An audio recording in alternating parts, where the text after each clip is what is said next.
So hello दोस्तों, कैसे हो आप सभी लोग? तो आप देख सकते हो आज की जो हमारी टाइप है वो इनकम एक्सपेंडिचर की टाइप है, जो कि मैं सोल्व कराने वाला हूँ आपको, जो कि बहुत बार रिपीट होती है और मोस्ट इम्पोर्टेंट है भाई।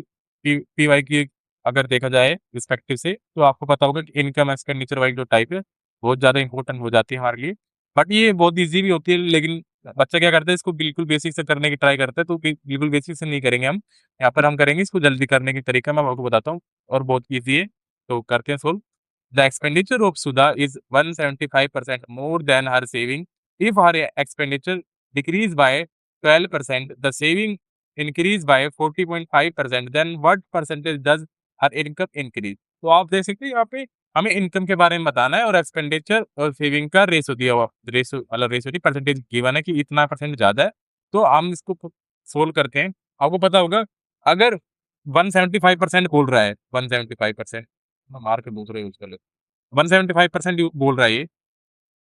क्या हो रहा है भाई, एक सेकंड। तो 175, सॉरी, 175% मोर है। तो आपको पता होगा, अगर मैं 100, क्योंकि नीचे क्या आएगा 100, अगर मोर है तो क्या हो जाएगा 275 डिवाइड बाय 100। तो इसको हटा देते हैं हम। तो हमारी जो रेशियो है एक्सपेंडिचर का और सेविंग का, ये आ जाएगा। ये हमारा एक्सपेंडिचर है, ये हमारा सेविंग है।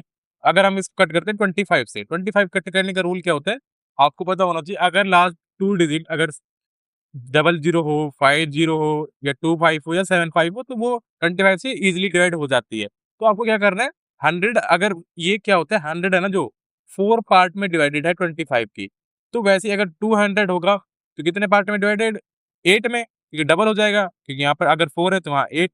तो और ये 3 1/3 पार्ट है, तो ये 3 हो गया। तो आपको पता होगा 8 + 3 करेंगे तो 11, सीधा कट हो गया भाई। कोई कुछ करने की नीड नहीं, पर नीचे 4 है ही हमारा। तो आपको पता चल गया कि इनकम एक्सपेंडिचर का रेशियो आ चुका है 11 और 4। इनको मैं डिलीट करता नहीं, समझाने के लिए था कि रेशियो निकाल, आपको ऑलवेज हमेशा रेशियो में निकालना, चाहे रुपीज गिवन हो या कुछ भी गिवन हो, तो आपको रेशियो में तोड़ना है और उसको वहां लिखना है। फिर आपको पता होगा, अगर मान लो एक्सपेंडिचर और सेविंग इतने हैं, तो ये 15 हो जाएगा। तो इसको ऐड ही तो करके लिखते हैं, क्योंकि अगर एक्सपेंडिचर और सेविंग होगा तो उनका तो ऐड ही तो होगा। तो हमें क्या गिवन है, अब क्या करना है, डायरेक्ट जो हमें परसेंटेज गिवन होती है ना, उसको डायरेक्ट मल्टीप्लाई करना है जिसकी गिवन है। कि मान के चलो यहाँ पर एक्सपेंडिचर की गिवन दे रखी है हमारे को 12%, तो 12% को डिक्रीज हो रही है, तो डिक्रीज का साइन लगाना है, माइनस का, और मल्टीप्लाई करनी। तो आपको पता होगा कि हमें लास्ट में 2 लिखना है, क्योंकि 11 से मल्टीप्लाई करते हैं तो हम ऐड करते हैं, और लास्ट की 1 जो लास्ट की डिजिट है उसको सेम लिख दिया, तो यहाँ 3 हो गया या 1 हो गया, इजिली मल्टीप्लाई हो गया। अब आपको पता है ऐड हो रही, इंक्रीज हो रही है 40.5%, 40।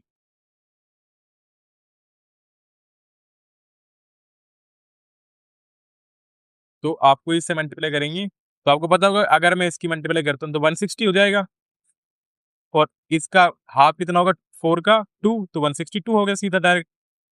ये नेगेटिव आया ना हमारा आंसर, ये पॉजिटिव है।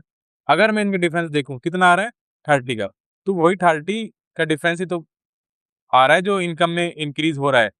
तो इनकम में इंक्रीज कितना हो रहा है, अगर मैं इससे डिवाइड कर दूं, क्योंकि हमें ये निकालना है परसेंटेज, क्योंकि आपको पता है यहाँ परसेंटेज थी, यहाँ परसेंटेज थी, इतनी इंक्रीज हुई है, तो ये भी परसेंटेज आएगी। अगर मैं इसको इससे डिवाइड कर दूं तो कितना आएगा, 2। तो 2% इंक्रीज हुई है हमारी इनकम। तो आप देख सकते हैं यहाँ पे इजीली हम कितनी जल्दी से निकाल सकते हैं क्वेश्चन को। बहुत ईजी है, कुछ कैलकुलेशन नहीं थी यहाँ पे, डायरेक्ट मल्टीप्लाई करने और डायरेक्ट आपका आंसर आ चुका है। तो ऐसे ट्रिक जानने के लिए हमारे चैनल सब्सक्राइब करें, फॉलो करें, और दोस्तों के साथ शेयर करके और कमेंट करके मुझे बताना आपको ये ट्रिक कैसी लगी। तो थैंक यू सो मच।